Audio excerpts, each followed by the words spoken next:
Hi, I'm Gloria, a 36-year-old office worker balancing the ups and downs of daily life.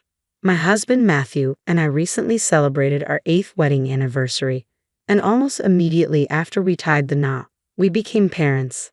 Our daughter, the brightest part of our lives, is about to turn 8. Over the years, there have been some challenging moments in our marriage, but the joy our daughter brings to our lives is irreplaceable, and on the whole, I find happiness in our family dynamic. That said, like any family, we have our struggles, and for me, one area of tension lies in the way we handle finances. Matthew has a strong passion for his hobbies, and while he doesn't go overboard, he often spends a sizable portion of his income on them. I've always stressed the importance of him contributing a fixed minimum to our household expenses, funds that cover the essentials like utilities and groceries. But since his contributions only cover the basics, I find myself constantly working to tighten our budget elsewhere. My salary goes towards rent, our daughter's school fees, and saving for her future education, and this constant juggling of finances adds a lot of stress to my life. Another source of strain comes from the uneven division of household labor. Despite both of us working full-time, Matthew rarely helps with the chores. I've brought it up countless times, hoping for a more balanced approach to maintaining the house. Juggling work, finances, and home upkeep is exhausting, and I often wish the responsibilities were shared more fairly. Despite this, I stay positive, focusing on creating a warm, nurturing environment for our daughter.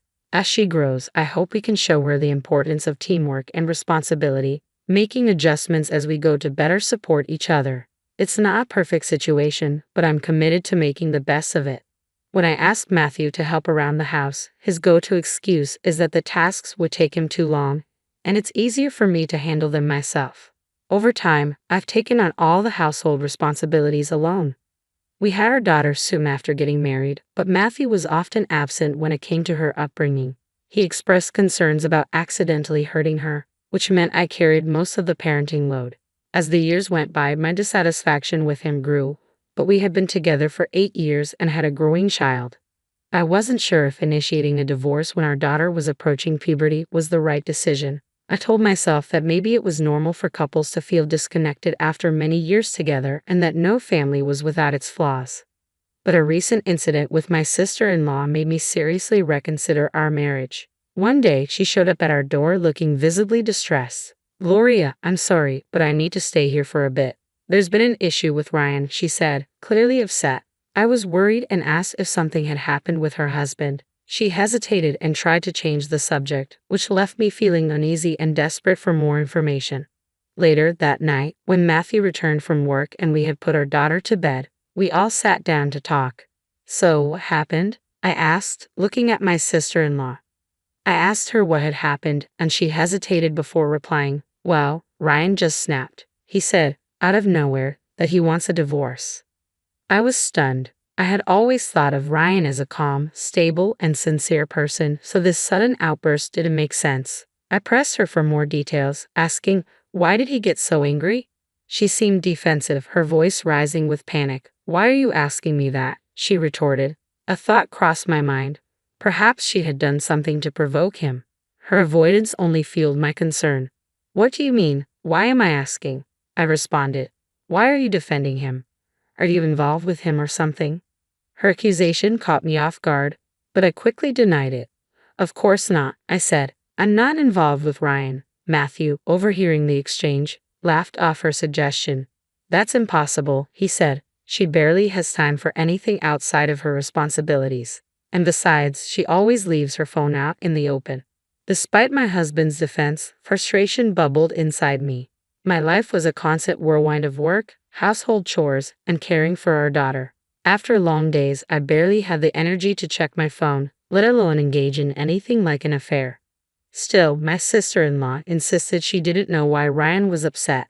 We agreed it would be best to talk directly to him to clear things up. A little later, Ryan arrived at our house. My sister-in-law, still uneasy, decided to step out and give us some space. Ryan, looking apologetic, expressed regret over the turmoil he'd caused. "I'm really sorry for all the trouble," he said earnestly, his calm demeanor confirming my belief that he wasn't the type to make rash decisions.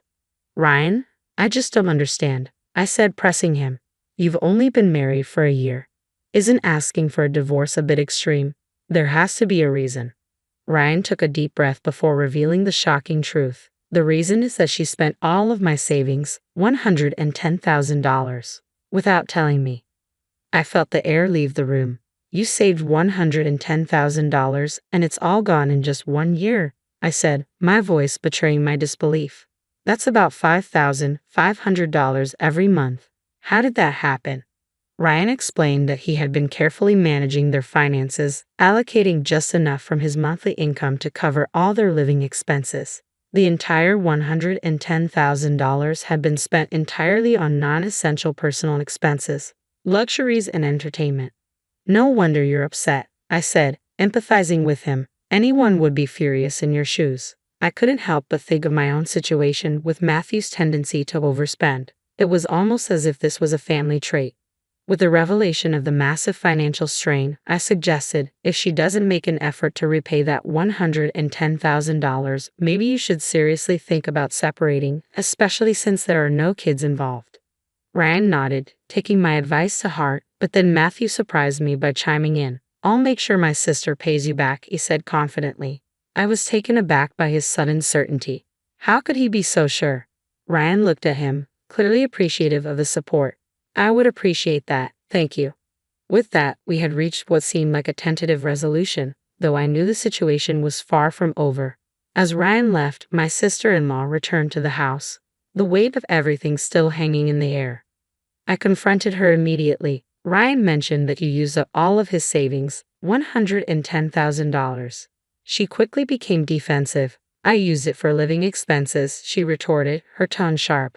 I tried to explain the situation, but she wouldn't hear it. Ryan had already made it clear that he kept a separate account for everyday expenses. Her reply was dismissive, almost scornful. You don't know anything, so just shut up. Her harsh tone wasn't a surprise. She often belittled me during our conversations. But this time, her complete lack of remorse, coupled with her dismissive attitude toward the mess she created, made it all too clear. Ryan might truly be better off pursuing a divorce.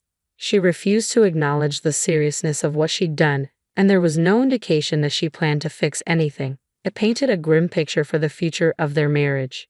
During our heated exchange, Ryan mentioned that he might consider forgiving her if she repaid the full $110,000. My sister-in-law, seemingly cornered by her own actions, lamented, "How can I pay back that much? I'm just a housewife." I responded firmly, if you can't pay it back, you shouldn't have spent his money in the first place.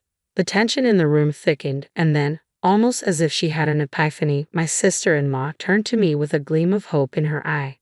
Relax, Gloria. We've got money, right? You've got $220,000 saved up. So no worries, right? She said, sounding almost victorious, as if she found a miraculous solution.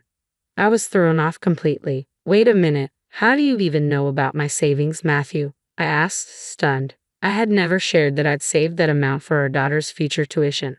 Matthew, appearing unfazed, casually admitted, I found it when I went through your parents' house. It was in the second drawer of the closet in your room.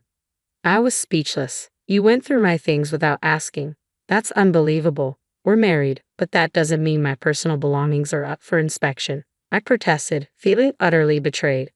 Ignoring my outrage, Matthew continued, your sister-in-law is in trouble. Give us your savings to help her out. I was incredulous. I'm not handing over that money. It's for our daughter's future. If you think $110,000 should just be given away, why don't you figure out a way to pay her back? Matthew didn't hesitate. He reached into a drawer and pulled out divorce papers. I've had these ready just in case something like this happened, he said coldly, as if he'd been preparing for this moment all along.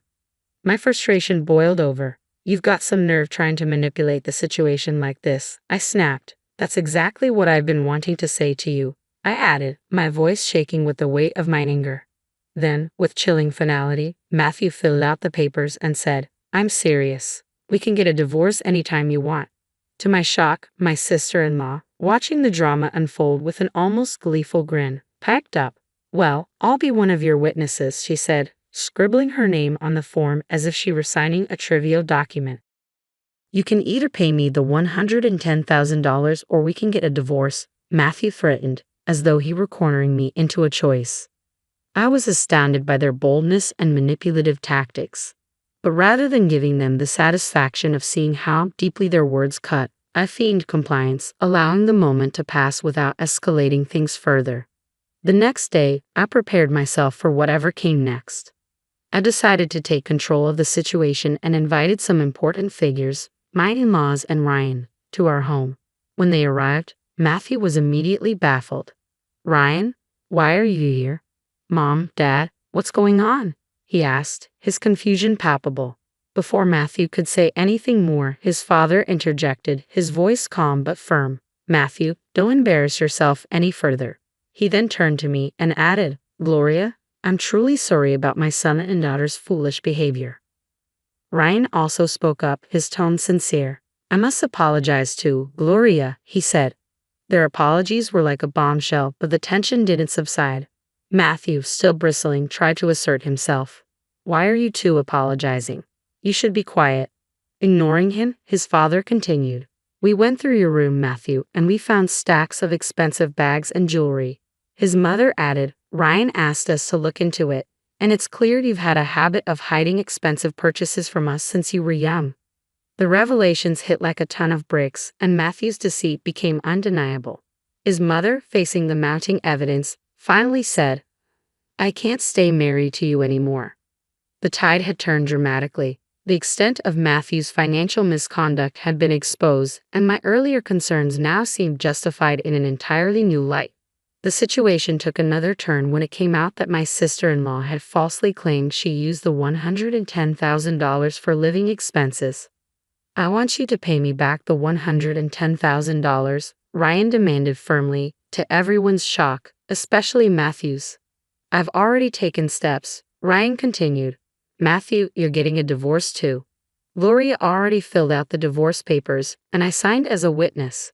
We just submitted them together." My sister-in-law's declaration was defiant. Matthew was furious. "I won't allow that," he exclaimed. I couldn't hold back my frustration. "You won't allow it? What are you talking about? You're the one who's been threatening divorce and trying to make Gloria, who has nothing to do with your sister's debts, take responsibility for everything. You are despicable. Gloria is my wife, not your property." I shot back. "She wasn't born into your family. She's essentially a stranger to you. You should show her more respect and care." Ryan chimed in, his voice steady. "I'm with Gloria on this. You're completely out of line." Faced with such a direct and reasonable argument from my parents-in-law, Matthew was left speechless, his head lowered in shame. My sister-in-law, visibly shaken, stood by silently, overwhelmed by the turn of events. Thankfully, my parents-in-law helped steer the conversation, assisting both Ryan and me in navigating through the divorce without further complications.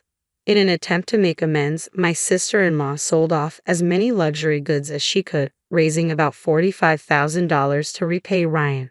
The remaining $30,000 was covered by my parents-in-law, who would now closely supervise her repayment of the debt. This arrangement brought some balance and ensured she would be held accountable for her actions, while allowing Ryan and me to move forward and start fresh. After the divorce, my sister-in-law found herself in a difficult financial position. She now works tirelessly from dawn till dusk, struggling to pay off the debt she incurred from mismanaging her former husband's savings. Her days are long and exhausting, leaving little room for rest. As for my ex-husband, the divorce forced him to make some significant changes. I arranged for him to provide child support, which he has been able to pay consistently despite his circumstances. However, I've heard through the grapevine that he continues to live alone in a modest apartment.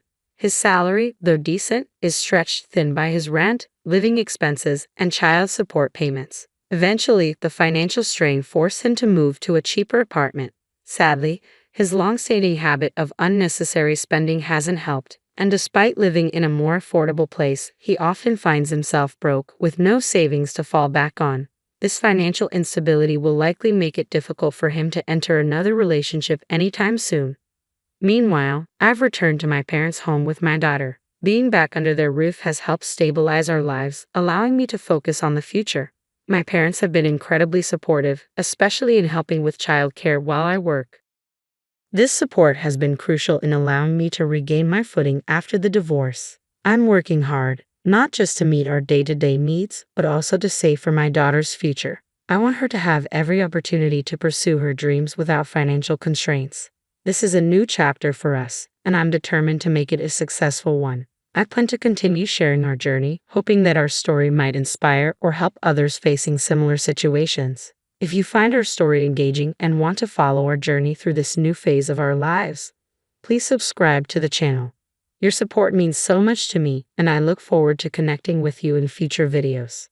Thank you for watching.